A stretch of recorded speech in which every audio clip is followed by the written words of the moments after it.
Di era globalisasi terdapat beberapa hal yang tidak dapat dipisahkan dari kehidupan suatu individu dalam masyarakat. Salah satu dari beberapa hal tersebut adalah teknologi informasi.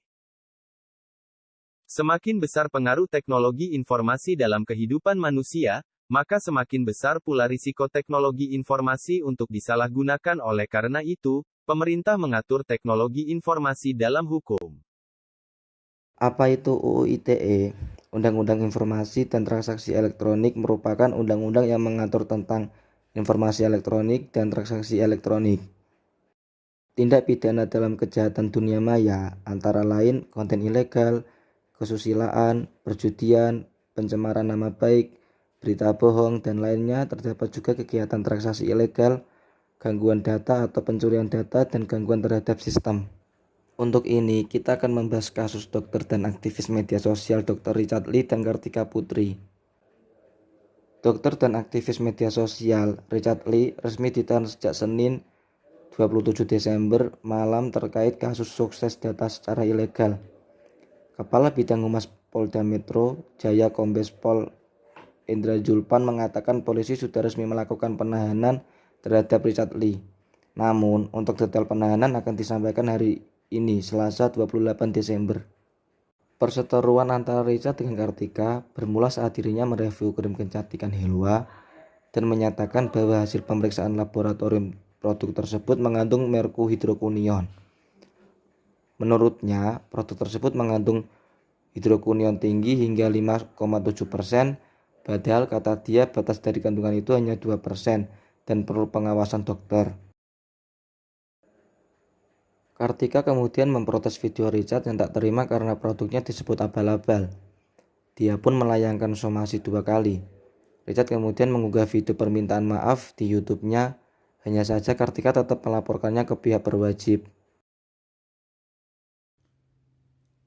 Ahli kecantikan tersebut ditetapkan sebagai tersangka kasus akses ilegal dan penghilangan barang bukti dan dijerat pasal 30 JO, pasal 46 Undang-Undang ITE dan pasal 231 KUHP atau pasal 221 KUHP pada Kamis 12 Agustus. Diketahui pasal 30 ayat 3 Undang-Undang ITE berbunyi, setiap orang dengan sengaja dan tanpa hak atau melawan hukum mengakses komputer dan atau sistem elektronik dengan cara apapun dengan melanggar, menerobos, melampaui, atau menjebol sistem pengamanan. Kemudian pasal 46 ayat 3 Undang-Undang ITE, setiap orang yang memenuhi unsur sebagaimana dimaksud dalam pasal 30 ayat 3 dipidana dengan pidana penjara paling lama 8 tahun atau denda paling banyak 800 juta rupiah.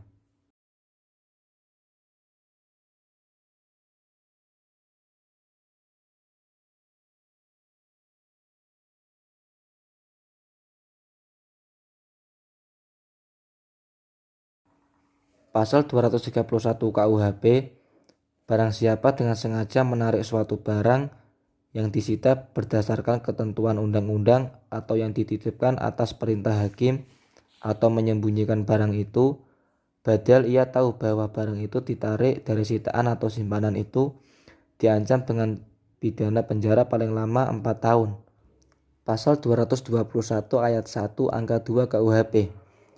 Barang siapa setelah dilakukan suatu kejahatan dengan maksud untuk menutupinya atau untuk menghalang-halangi atau mempersukar penyidikan atau penuntutannya, menghancurkan, menghilangkan, menyembunyikan benda-benda terhadap mana atau dengan mana kejahatan dilakukan atau bekas-bekas kejahatan lainnya, atau menariknya dari pemeriksaan yang dilakukan oleh pejabat kehakiman atau kepolisian maupun oleh orang lain yang menurut ketentuan undang-undang terus-menerus atau untuk sementara waktu diserai menjalankan jabatan kepolisian, diancam dengan pidana penjara paling lama 9 bulan atau pidana denda paling banyak Rp4.500. Dikarenakan hal tersebut, maka Dr. Richard Lee diduga telah melanggar Undang-Undang Informasi dan Transaksi Elektronik.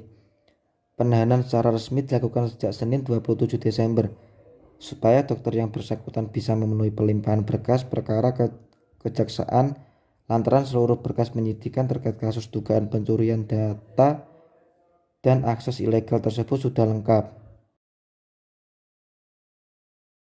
Jadi menurut kami kesimpulan dari kasus ini mengenai ketentuan peraturan perundang-undangan yaitu Undang-Undang Nomor 11 Tahun 2008 tentang informasi dan transaksi elektronik harus bisa menjelaskan lebih tegas berhubungan dengan penentuan wilayah hukum yang berwenang mengenai perkara tersebut, menyangkut tindak pidana pencemaran nama baik melalui media sosial dalam dunia maya.